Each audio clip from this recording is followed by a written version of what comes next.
હવે આપણે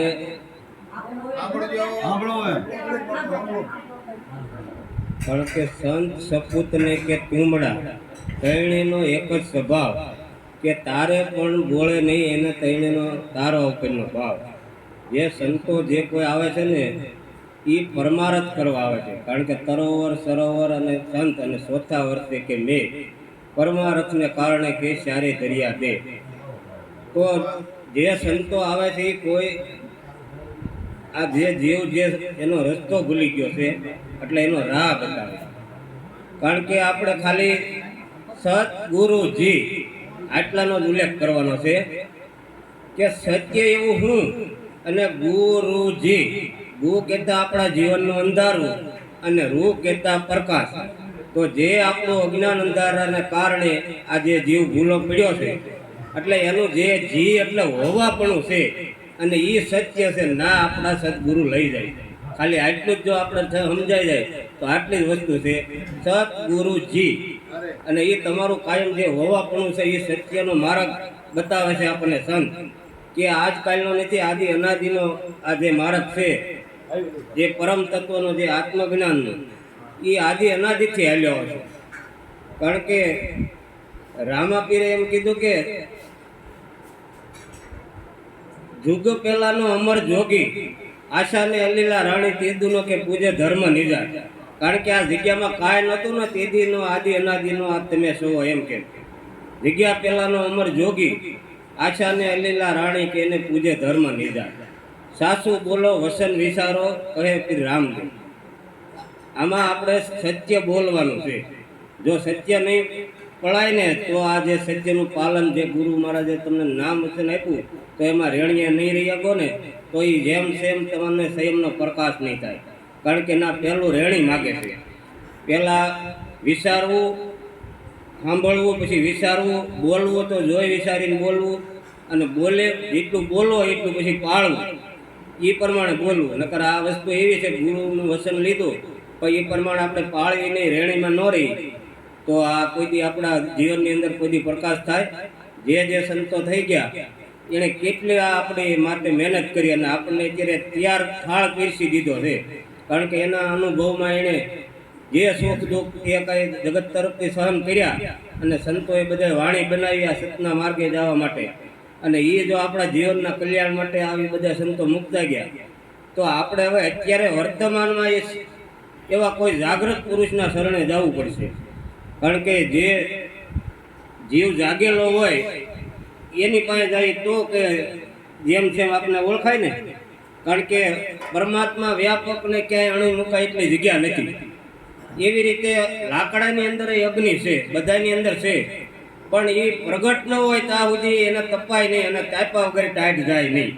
એમ આવા કોઈ સંતો મહાપુરુષો તમારે આંગણે આવે અને જો એ પ્રગટ હોય તો એના જે વાણી દ્વારા જે કાંઈ શબ્દો જે પીરતા હોય એમાં જો કોઈ એને અંતરમાં ઉતારી દે ને તો એને ત્યાં ત્રિવિધિના તાપ મટે, નકર મટે નહીં.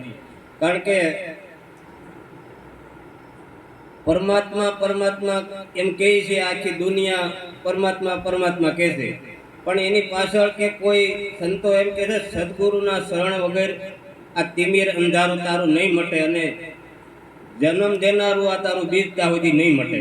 કારણ કે સદગુરુના શરણ વગર આ છે ને આપણું અજ્ઞાન અંધારું મટે એવું નથી. આગળ આપણે બધા તિલક કરવી છે તો એનો મહિમા કાક છે કે કંકાવટી એટલે આ કંકાવટી છે આખી લાલ ભરેલી અને આમાં ચોખ્ખો તમને અહીંયા ભાલ પર કરે છે. તો ગુરુ મહારાજે તમને ચોખ્ખા કરી દીધા. જો ખોચરું દેહ રૂપિયું હતું ને એ કાઢી અને તમને ચોખ્ખે ચોખ્ખા તમારા સ્વરૂપની ઓળખાણ કરાવી. અને જ્યાં સુધી ખોચરું હોય ત્યાં સુધી એને બીજ કહેવાય, એને ઊંઘવું પડે. પણ તમે તો આદિ અનાદિ તમારું આવવાપણું જવાપણું નથી, આવું સ્વરૂપ તમને બતાવ્યું તો એ તમારે ઉગવાપણું નથી. કારણ કે બીજ છે એ તો આ શરીર છે, 5 તત્વોમાંથી બને અને 5 તત્વોમાં વળી જાય છે. પણ તમારું નિજ એ સંતોએ આપણે નિજ સ્વરૂપ ઓળખાવ્યું. એ કોઈથી આવે નહીં, જાય નહીં, કે અહીંયા હોય ને અહીંયા ન હોય. એ સર્વત્ર અસ્ત્ર શસ્ત્ર સર્વત્ર છે, કોઈ જગ્યાએ એના વગર ખાલી નથી. હવે આવું ગુરુ મહારાજે આપણને સ્વરૂપની ઓળખાણ કરી. અને જો પછી આપણને કોઈ વસ્તુનો ભય હોય તો આપણને ગુરુ મહારાજનો શબ્દ અડ્યો નથી. કારણ કે ગુરુ શબ્દ એ નિર્ભય કરે ભય ભેદ અને ભ્રમણા ત્રણેય આપણા જીવનમાં વહી જાય અને આપણને નિર્ભય કરી દીધા અને ભેદ ઉયો જાય. કયો ભેદ?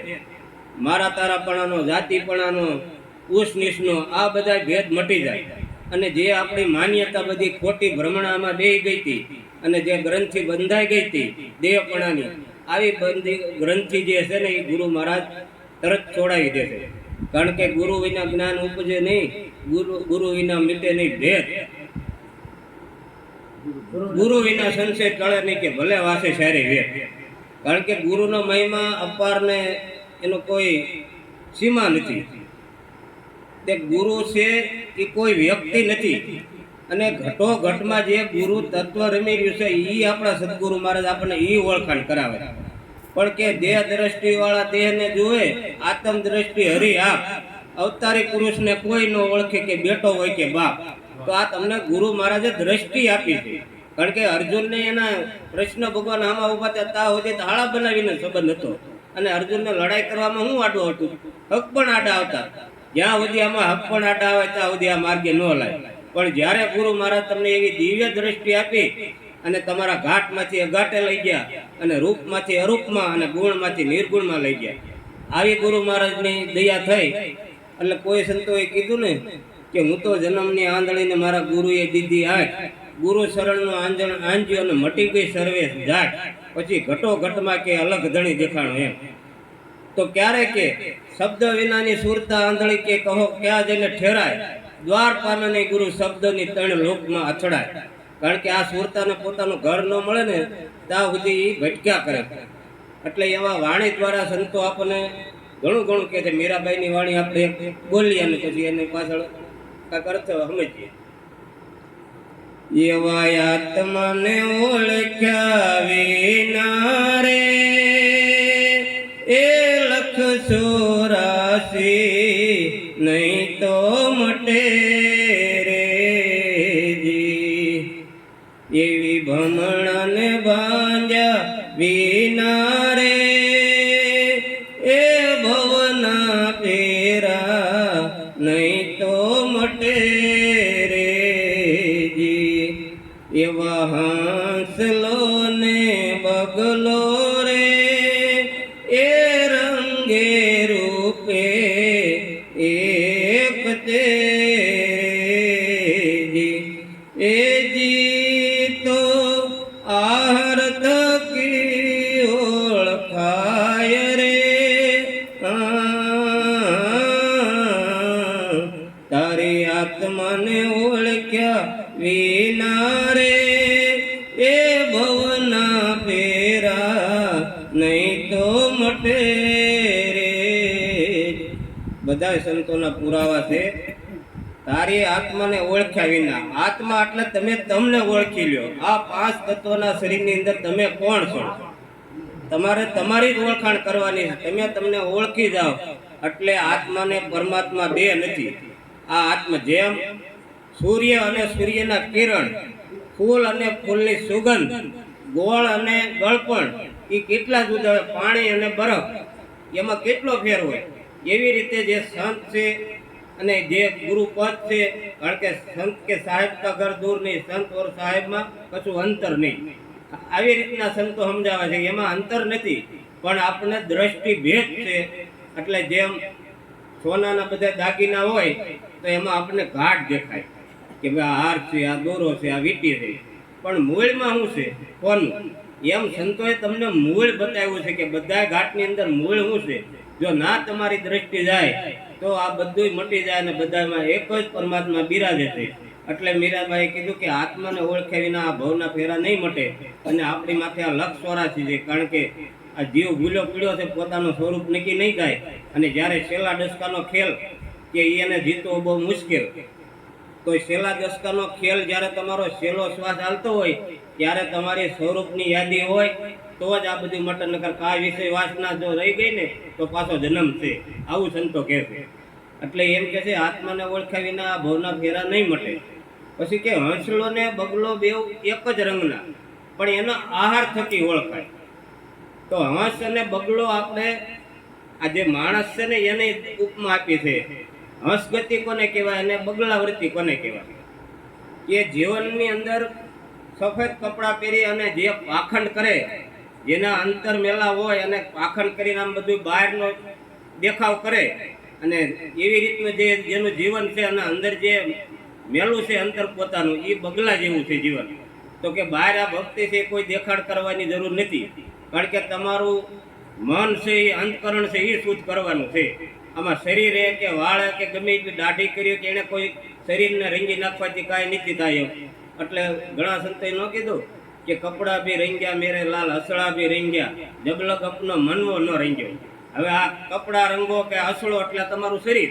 હવે આને લાલ ઘૂમ કરો કે કંકુ વાળું કરો કે હળદર વાળું કરી દો તો શરીરને રંગી નાખો તો શું થવાનું? આ માઇક્રો મન બેઠું છે શારીરિક કરી એની શાંતિ ન થાય ત્યાં સુધી હમણાં મહારાજે કીધું કે મનને સમજાવવાનું છે. મન સમજાવે તે નર મોટા. અને સ્થિરતા પદમાં જે ગુરુ મહારાજે તમને સ્થિરતા પદ આત્મા પદ ઓળખાયું, જો એમાં મન પામી ગયું તો એ વિરામ પામી જાય એવું છે. એટલે કે હસલો ને બગલો, તો હંસ ગતિ કોને કહેવાય? કે નીર શીર બે આમ મૂકે એટલે એને જુદા કરી નાખે એવું આપણે શાસ્ત્રોમાં કહે છે ને. પણ હંસ ક્યાંય એવું પક્ષી નથી, પણ જેને ગુરુ શરણ મળ્યું છે ને એને હંસ ગતિ મળે, તો એ એને પારક દ્રષ્ટિ મળે કે ભાઈ જગતમાં સત્ય હું, અસત્ય હું, શાશ્વત હું, નાશવત હું, આસુ હું, ખોટું હું, આની જેને પારખ થઈ છે એને હંસ ગતિ કીધી. એવી રીતે બધા એવી ઉપમા આપી કે ભાઈ કોયલ ને કાગડો બે એક જ રંગના, પણ એ કે વાણી થકી ઓળખાય. તો આમાં પાંચ પાંચ તત્વના બધાના દેહ છે, બધા હરખા જ આપણે માણા દેખાય. પણ જ્યારે વાણી અને વર્તનમાં આવે ને ત્યારે ખબર પડે કે આને માથે સદગુરુ છે, નકર આની વાણીમાં આ અમૃત ધારા જે આવે છે એ આવે નહીં. નકર જેની વાણી હોય ને તો બીજાને આમ વિકાર વાળી હોય અને બીજાને ગોઠે નહીં એવી હોય. આ તો જેને સદગુરુનો હાથ હોય ને એની વાણીમાં લેશ માત્ર વિકાર ન હોય, અને જેમ છે એમ પરમાત્માના જે ઘરની વાત છે એ આવતી હોય. એટલે કે એ વાણીમાં જવનતા ખ્યાલ આવી જાય. પછી કે સતી અને ગુણિકા બેવું એક જ રંગના, પણ સતી નારી કે સેવા થકી ઓળખાય. તો આ બાહ્યિક દ્રષ્ટિની વાત સંતોએ નથી કરી, આધ્યાત્મિક દ્રષ્ટિની વાત કરી કે સતી નારી કોને કહેવાય? જે આપણી વૃત્તિ વિષય વાસનામાં પદાર્થમાં રખડે છે એને સંતોએ વૃત્તિ કીધી છે.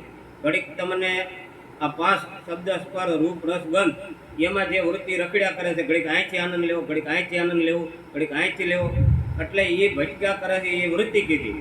પણ જે તમારી સુરતા, જેને ગુરુ વચન, જેને નામ વચન કયો જે કયો એમાં જેને લાગી ગઈ એ સતી બની ગઈ અને એ સુહાગણ બની ગઈ, એનો ઘાટ ઘડાઈ ગયો. ગુરુ શરણે ગયા ને એટલે એનો કે કોઈ સુરતા સુગળ સમેટે તો એના ઘટમાં સાહેબ બેઠે. કારણ કે ગુરુ મહારાજે એને ઘડી દીધી કે હવે આ તારી સુરતાને ક્યાં ઠેરાવવાની? નકર આપણી વૃત્તિ હતી શારીરિક રખડતી હતી, પણ ગુરુ મહારાજે આ સુરતાને ઘડી અને મૂળ ઘરમાં મૂકી દીધી એટલે એ સુહાગણ બની ગઈ. એટલે કે એવા ગુરુના પ્રતાપ કે મીરાબાઈ બોલ્યા, દેજો અમને સંત શરણમાં વાસ. કારણ કે કોઈ પણ તમે ભજન સાંભળો કાકે ગુરુ શરણમાં વાસ અને કાકે સંત શરણમાં વાસ. જો તમારે આ જીવ માત્રનો ઉદ્ધાર કરવો હોય તો કોઈ સંતના શરણે જાઓ તો જ થાય. બાકી એમ કોઈ ન કીધું કે રામના શરણમાં, કૃષ્ણના શરણમાં કે ફલાણાના શરણમાં, એમ ક્યાંય એક વાણીમાં નહીં આવે. કારણ કે જે પદ છે અને એ ગુરુ મહારાજે જે ઓળખાયું છે એ પ્રગટ પાસે જ જવું પડે તો જ તમને જેમ જેમ ઓળખાણ થાય. બાકી જે ચિત્રેલા લખેલા જે આ પુસ્તકમાં બધું એ તો એના સરનામા છે, પણ તમારે જાગતા ભગવાનને કે લાલજી મહારાજ કે મારે જાગતા ભગવાન જોવા છે આમ હરતા ફરતા. ત્યારે એણે એમ કીધું શીશ જાય પણ જૂઠ ન બોલે, સુણજો સૌ કાન, લાલજી ભક્ત બતાવે કે દેહ સહિત ભગવાન. આવા મારે તો હરતા ફરતા ભગવાન એવા ગુરુ મહારાજે આપણને દેખાડ્યા. આ બધાય ભગવાનના રૂપ છે, એની માઇક પર બધાની માઇક પર રૂપ ગાજી રહ્યો છે. આવી સદગુરુ મહારાજની દયા છે. બોલો સદગુરુ મહારાજ.